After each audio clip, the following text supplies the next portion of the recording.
for Limerick. Ball went by referee Pat Horan of Offaly there. He's well used to these big match days. As Waterford send it down on top of their full forward, who has a chance of a score, and the goal! Seamus Prendergast!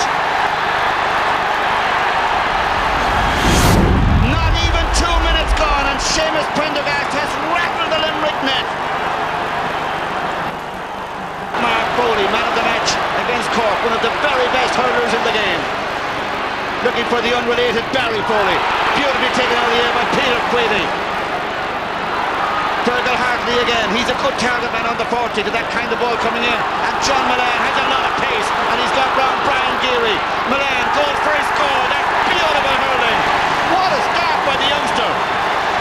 4 minutes gone, and he can do no wrong.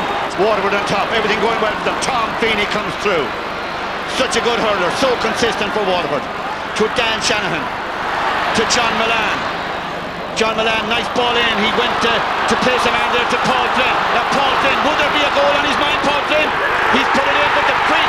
Well, the referee was going to perhaps give an advantage. Yes, it was. He was giving an advantage. Good referee. Good shooting by Paul Flynn. But where was the Limerick defence? Now Paul Flynn just got round Stephen McDonough. Once Stephen fell, the goal was opening up, but Paul Flynn shot it through. But a slight win doesn't give you a lead of 2-5 to a point. Seamus Prendergast to Fergal Hartley. Fergal Hartley over the bar. But again, it was much too loose from Limerick's point of view. TJ Ryan wins it for Limerick. No better man to rally his troops. Cross halfway.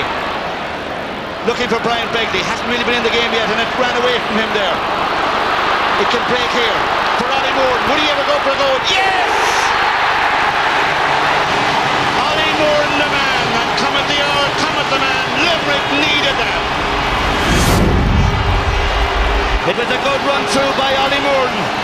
There was nothing on his mind except the goal, because he knew the big gap on the scoreboard.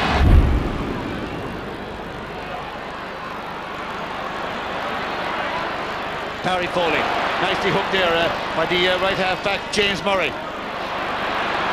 Kieran Carey comes forward. Kieran just trying so hard, perhaps even trying too hard at times.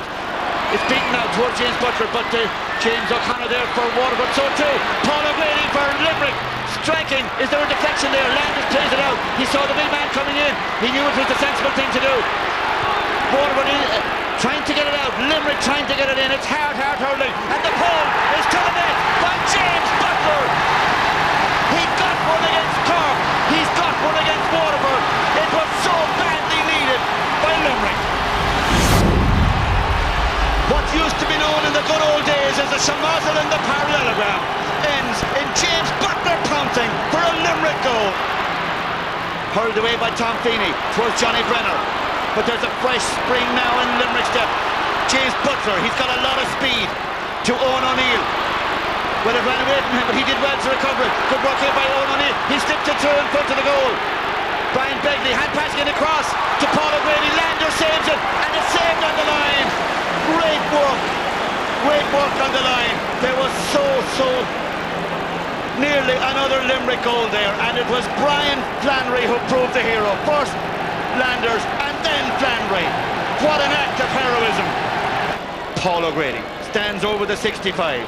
Good free taker, doesn't bother him the range. Dropping towards Begley. He's got it in his hand. Begley goes for it. Begley! Watch big Brian Begley, the young Mungret master, hit the net. Now this ball hurled on by Johnny Brenner and by Mark Foley to Brian Begley. Great catch by Begley, going for a second goal. Brian Begley again.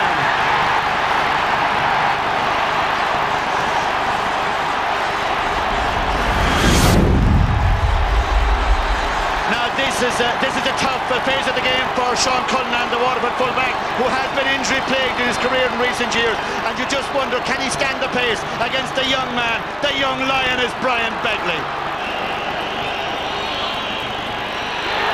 It's all over. Limerick are in the Munster final. 23 points to 20. 4-11 to 2-14. A high-scoring game. A game of great drama, great passages of play, great scores. We got a fantastic start to that game. We went 10 points up, played fabulous hurling in the opening 15 minutes. But, you know, you'd have to be realistic and say there was no way that we could sustain that against a team of the quality of Limerick. We knew that Waterford felt at this stage that with Cork gone that they had a great chance of winning the Munster Championship. We hadn't enough time to come down from the high that we had been on for the last 2 weeks, and I think this reflected in our play in the first 10 minutes, that we didn't go for the ball the way we should have.